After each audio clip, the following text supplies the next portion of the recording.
Publik menyoroti sikap gamang KPK terhadap tuntutan masyarakat agar KPK segera memanggil Kaesang Pangarep untuk mengklarifikasi penggunaan jet pribadi beberapa waktu yang lalu. Bagaimana tanggapan Bung Petrus? Ya, memang KPK di eranya Presiden Jokowi nampak seperti berubah kelamin. Jika kita memperhatikan KPK di era sebelum Presiden Jokowi, setidak-tidaknya sebelum terjadi revisi terhadap Undang-Undang KPK nomor 19 tahun 2019, itu KPK betul-betul memperlihatkan jati dirinya yang sesungguhnya.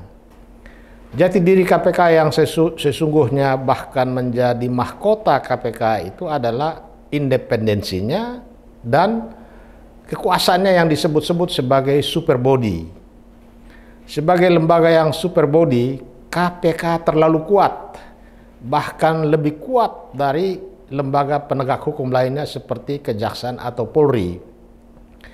Nah, di era KPK sebelum rejim Jokowi, katakanlah di eranya Abraham Samad dan Bambang Wijoyanto sebagai ketua dan wakil ketua, di situ KPK betul-betul tampil sesuai dengan jati dirinya. Dia betul-betul independen, walaupun terkadang juga dicurigai sebagai tidak independen, tetapi mereka memperlihatkan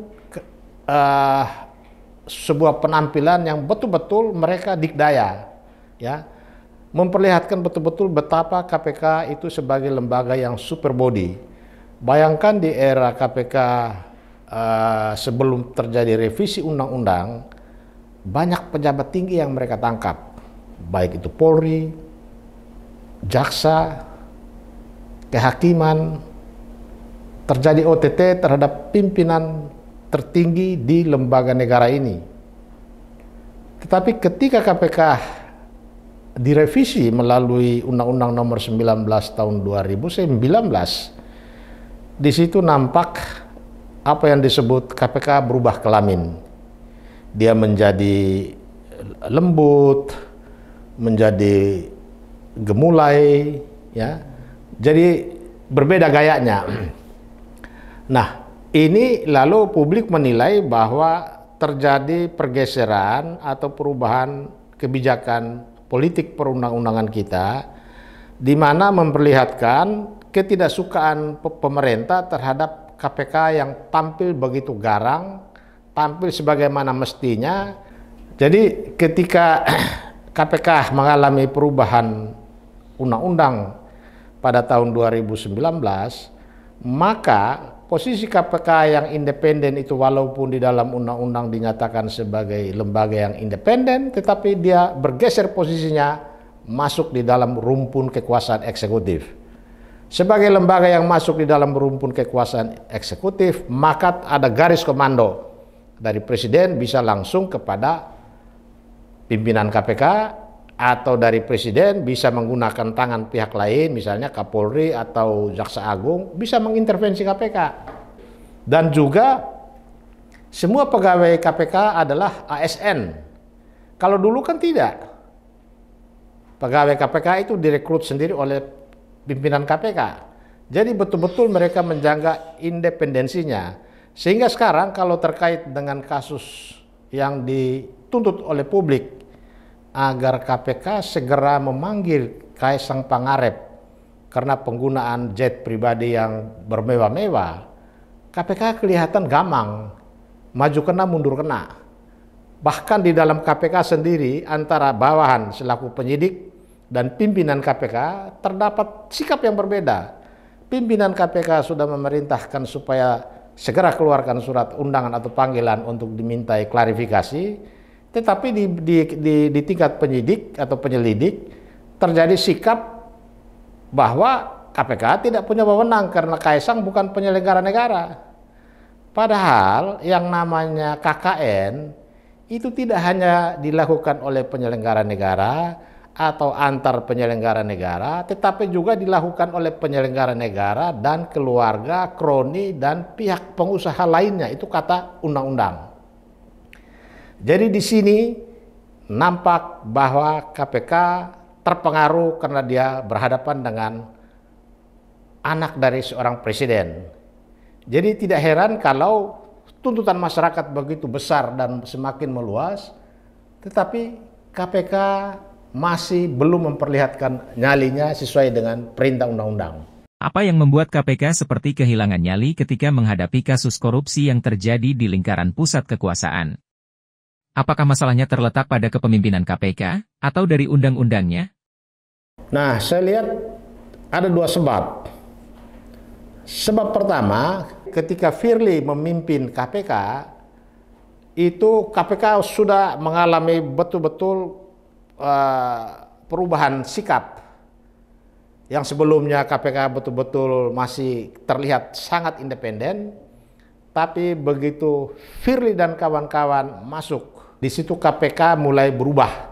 Dan ini kelihatan seperti diskenariokan, didesain oleh pemerintah dan DPR, supaya mereka ingin KPK harus tampil sebagai aparatur negara.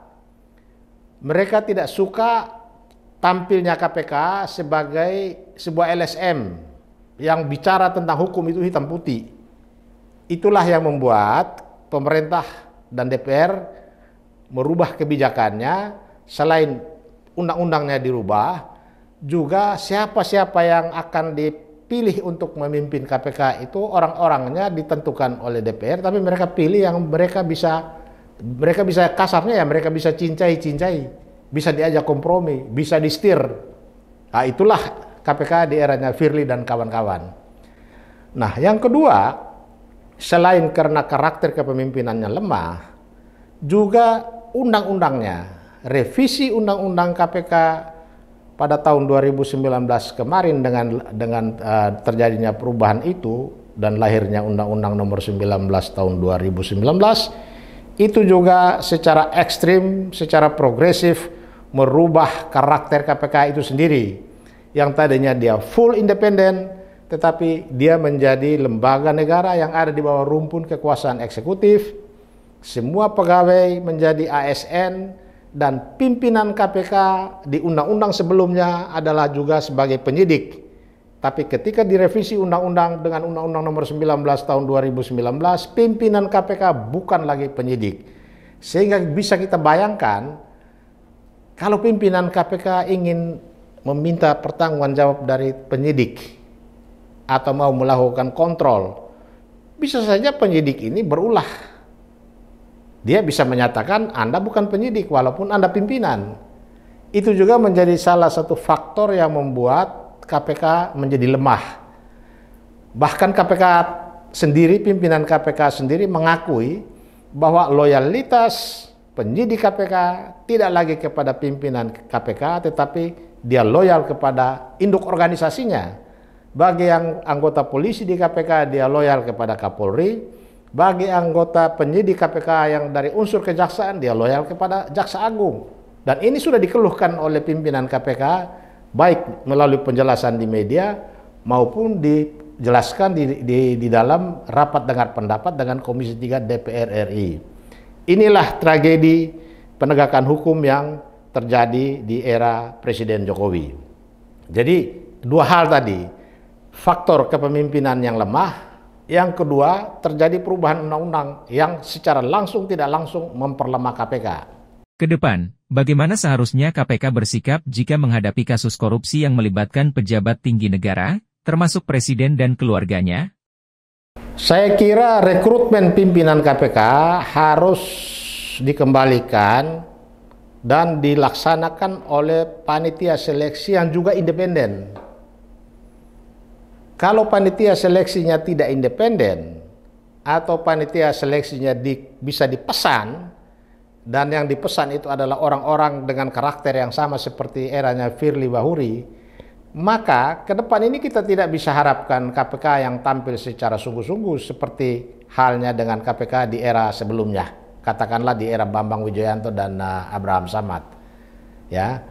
Yang kedua, kembalikan posisi KPK sesuai dengan undang-undang Di situ ditegaskan bahwa KPK itu adalah lembaga yang independen dengan segala kewenangan dan kekuasaan yang tidak bisa diintervensi. Hanya dengan dua cara itu maka KPK bisa melaksanakan tugas pemberantasan korupsi sesuai dengan cita-cita reformasi. Cita-cita reformasi itu yang kemudian dituangkan di dalam TAP MPR nomor 11 tahun 1998, diperkuat lagi dengan Undang-Undang nomor 28 tahun 99 tentang penyelenggara negara yang bersih dan bebas dari kolusi, korupsi, dan nepotisme. Hingga memasuki hari ke-14, baik KPK maupun Kaesang Pangarep belum mengambil inisiatif untuk mengklarifikasi dugaan gratifikasi penggunaan jet pribadi. Apa yang salah dari sikap KPK dan Kaesang? Karena namanya disebut-sebut sebagai diduga menerima gratifikasi dengan menggunakan jet pribadi yang mewah.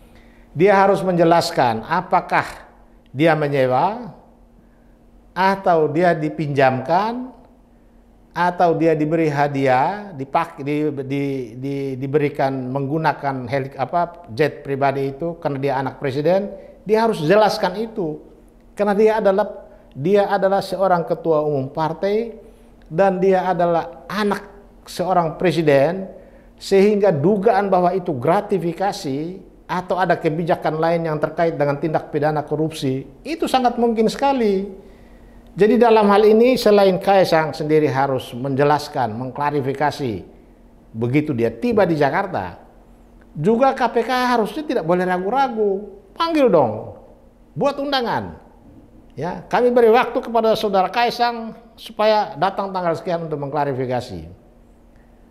Jadi nampak sekali bahwa ada sikap diskriminatif yang dilakukan oleh pimpinan KPK, ya, atau ada yang menyatakan mereka gamang karena mereka berhadapan dengan kekuasaan yang begitu besar.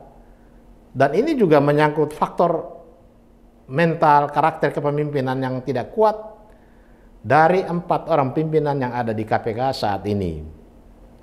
Jadi ada dua hal yang harus dilakukan oleh Kaesang dan pimpinan KPK. Kaesang harus segera menjadwalkan untuk dia mengklarifikasi semua tuduhan miring ini. Kemudian KPK juga harus menetapkan kapan penyelidikan terhadap Kaesang terkait dengan penggunaan jet pribadi ini dimulai. Tentu harus juga memanggil Gibran Rakabuming Raka karena disebut-sebut ada MOU atau ada perjanjian kerjasama antara pemerintah Kota Solo dengan PT Shopee Internasional Indonesia. Karena jet pribadi ini disebut-sebut sebagai milik dari salah satu pimpinan di PT Shopee Internasional Indonesia. Nah, ini yang harus dicari hubungannya. Yang berwenang mencari itu adalah KPK. Bang Petrus bisa menjelaskan, bagaimana posisi Kaesang dalam kasus dugaan gratifikasi terkait jet pribadi yang dimaksud? Jadi, terkait dengan jet pribadi ini, Kaesang berada dalam posisi ruang lingkup KKN. Ya. Pertama, karena dia anak presiden yang sedang berkuasa. Yang kedua, kakaknya yang disebut Gibran Rakabuming Raka adalah wali kota Solo yang ketika dia menjabat wali kota Solo terjadi kerjasama dengan orang yang disebut-sebut sebagai pemilik pesawat ini, ya, pemilik jet pribadi ini.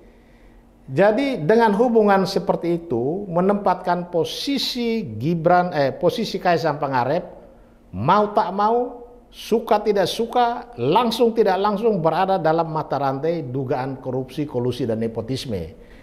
Di dalam penjelasan Undang-Undang nomor 28 tahun 1999 dikatakan bahwa korupsi, kolusi dan nepotisme tidak hanya dilakukan oleh penyelenggara negara atau antar penyelenggara negara, tetapi juga dilakukan oleh penyelenggara negara dengan keluarganya, dengan kroninya, dan dengan pihak pengusaha lainnya.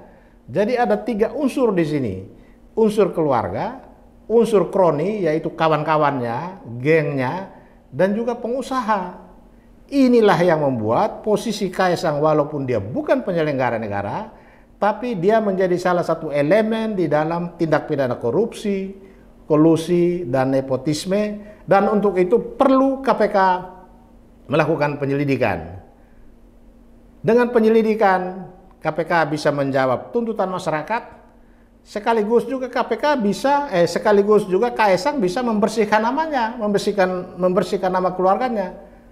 Kalau dia gantung terus dengan mengandalkan bahwa bapaknya itu adalah kepala negara, maka ini tinggal kita menunggu waktu.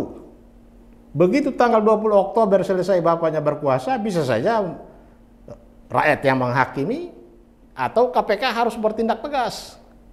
Ini persoalannya.